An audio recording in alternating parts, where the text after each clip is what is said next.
सभी खबरों से जुड़ी किसी भी छोटी या बड़ी अपडेट को पाने के लिए सब्सक्राइब करें हमारे चैनल खबरी चौखट को और किसी भी नोटिफिकेशन को पाने के लिए बेल आइकन को दबाना न भूलें, क्योंकि हम रखते हैं चप्पे चप्पे पर नजर।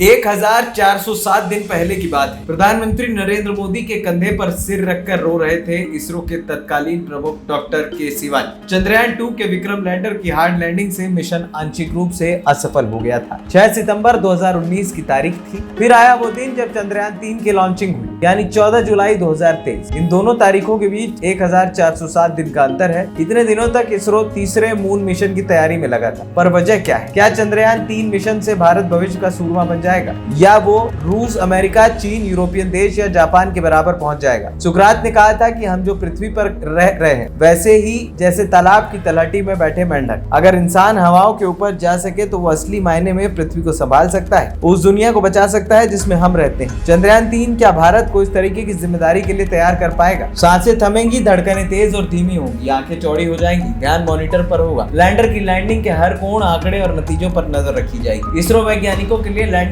का 15 मिनट ठीक वैसा ही होगा जैसे कोई इंटरव्यू देते समय नर्वस होता है। नई तकनीक विकसित की, सैकड़ों टेस्ट किए, सफलता की उम्मीद भी पूरी की, लेकिन गला फिर भी सूखा जब तक चंद्रयान 3 का लैंडर सफलतापूर्वक चांद की सतह पर नहीं उतर जाता। इस बार लैंडर के 100 से ज्यादा टेस्ट किए गए हैं, नए यंत्र लगाए गए हैं, सुरक्षा तकनीकें बदली गई हैं, इंजन कम किए गए हैं। फिर भी अंतरिक्ष के रहस्यों को कोई नहीं जानता, न ही चांद को। सब कुछ सिर्फ गणना पर ही निर्भर नहीं है, कुछ चीजें परिस्थितियों के बदलने से भी होती है। अंतरिक्ष की सारी गणनाएं फेल कर सकता है। अगर भारत को सफलता मिलती है तो वो दुनिया का चौथा देश होगा जो चांद पर सॉफ्ट लैंडिंग कराने में फतेह हासिल करेगा। आर्टेमिस एकॉर्ड पर साइन करने के बाद भारत अंतरिक्ष के भविष्य की ओर जाने की राह पर आ गया है। पृथ्वी के सबसे नजदीक अगर कोई ग्रह या उपग्रह है तो वो चंद्रमा है। यह ऐसी जगह है जिस पर साइंटिफिक टेस्ट कर सकते हैं, तकनीकों का प्रदर्शन कर सकते हैं, या फिर भविष्य में गहरे अंतरिक्ष मिशनों की तैयारी के लिए लॉन्च पैड की तरह इस्तेमाल कर सकते हैं। यानी मंगल पर कोई तकनीक इस्तेमाल करने से पहले चंद्रमा पर ट्राई कर लीजिए।